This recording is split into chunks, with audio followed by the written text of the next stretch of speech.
پاکستان ہے. ماشاءاللہ. اس سرزمین کا جو آخری خطہ ہے سیاچن کے دامن میں بستا ہوں اور ہم لوگ بھی بستے ہیں جو ہمارے احباب یہاں موجود ہیں.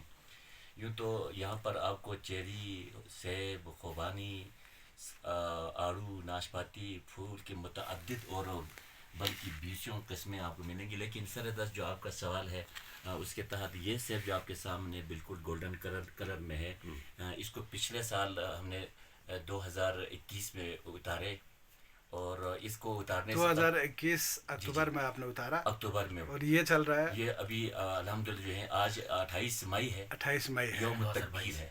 یوم لا تکبیر ہے. الہ الا اللہ، اللہ اکبر. اچھا، کیسے محفوظ رکھا آپ نے سر یہ دس سیب جو جو ہے ہے نا نا؟ اس کے بیج اور پودے کے حوالے سے عرض کر دوں اور اس کو میں معنون کروں گا میرے قبلہ مخدوم حاجی محمد دین رحمہ اللہ کے نام پر کہ انہوں نے اس سیب کے درخت کا چناؤ کیا اور یہ بہت آخری لمحات تک رہتے تھے اور یہ بالکل ہی خود سے نہیں اترتا تھا جب تک جو ہے اس پر ہم ڈنڈی نہیں مارتے. لیکن ہم نے کوشش کی آپ جیسے ماہر لوگوں سے پوچھ کر کے اس پر ڈنڈی برسانے کی بجائے اس کو دسمبر تک رکھنے کی بھی کوشش کی اور کم و بیش ہم نے اس کو دسمبر کے اوائل میں اتارے تھے. اور یہ شروع میں جب اس کو کچا دیکھا تو یہ بہت زیادہ کھٹاس سے بھری ہوئی تھی اور اس کے اندر بہت زیادہ کھٹاس تھی، کھانے کے قابل نہیں رہتا تھا. تو کچھ لوگوں نے کہا اسے یہ تو کھانے کا سیب ہی نہیں ہے. لیکن مرحلہ و مرحلہ یہاں پر جو انڈیجینیس نالج ہے لوگوں کے پاس دیسی معلومات، تو ان میں سے ایک ہماری خاتون تھی، انہوں نے کہا کہ اس کو جو ہے ستمبر 21 کے بعد پانی دیا جائے اور پھر اس کے بعد جو ہے اس کا اپنا دن جب آتا ہے تو اس کا کلر جو ہے تبدیل ہو جائے گا مختلف رنگات میں. پہلے تو مکمل طور پر سبز ہوتا تھا، پھر اس کے اوپر جو ہے نا ایک طرف سے گویا کہ وہ گولڈن کلر میں تبدیل ہونا شروع ہو گیا. تو ہم نے اس کو اتارتے ہوئے احتیاط کیا کہ اس کو جو ہے زمین پر نہ گرے، ہاتھ سے ہاتھ میں، پھر ہاتھ سے پیٹی میں، پھر پیٹی سے لے جا کے بوسے میں. ان 3 مراحل پہ ہم نے اس کو محفوظ کرنے کی کوشش کی. تو سر دست یہ ابھی آپ کے سامنے موجود ہے. اس کو ہم 2 طرح سے سٹور کرتے ہیں. ایک تو ہم گندم کی جو پیٹی ہوتی ہے اس پیٹی میں ڈال کر اس کو جو پریزرو کرنے کی کوشش کی، اور دوسرا جو ہے ہم نے اس پہ جو ہمارے پاس بوسا ہے، گندم کا جو بوسا ہے اس بوسے کے اندر اس کو ڈالا. تو ڈالنے کے بعد جو ہے اس کو چھوڑ دیا، چھوڑ کے رکھا. پھر جیسے جیسے جب بھی مہمان آتا یا ہمیں خود خیال آتا تو ابھی چند ہی دنوں قبل جو ہے نا ہمیں یہ خوف پیدا ہونا شروع ہو گیا کہ یہ سارے سیب جو سڑ رہے ہیں ان کو کھانے کے لیے کوئی مہمان نہیں آ رہا ہے. آپ یقین کریں نہ کریں.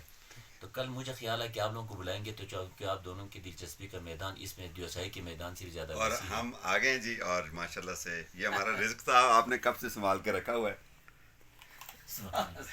تو ویری ٹیسٹی، یقین جانے بہت مزہ ہے.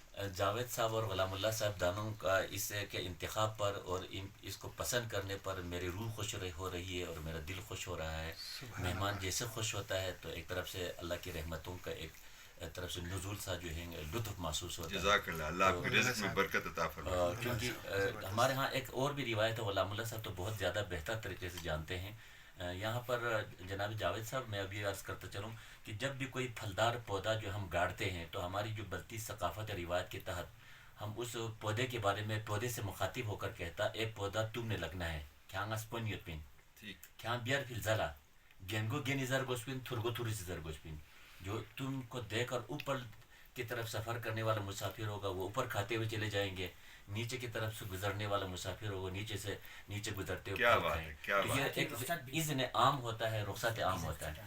تو کوئی روک تھام نہیں، جو کوئی مرضی روک تھام توڑے نہیں. کھائے. تو ماشاءاللہ سے جو ہے تو اس کا جو جب پھل نہیں لگتا ہے، خدا نخواستہ 1 سال اگر گیپ ہو جاتا ہے تو لوگوں کے دلوں میں ایک شک پیدا ہوتا ہے کہ شاید اس پودے کو گاڑتے ہوئے ہم نے یہ دعا نہیں کی تھی کہ رب ذوالجلال اس پودے کو گاڑ دیا جائے، یہ پودا درخت بن جائے، پھر یہ پھل دینا شروع کر دے. جب پھل دینا شروع کرے تو مسافر اس کو کھاتے چلے جائیں، گھروں میں برکتیں آئیں گی. تو ایک رواج ہے. تو اس قسم کے جو ہیں یہ پھل الحمدللہ ہم نے محفوظ کیا بہت تھا. شکریہ، بہت اس سے شکریہ. قبل بھی بہت سارے دوستوں کے سامنے ہم نے اس کو پیش یہ کرنے کی دیکھیں کوشش جی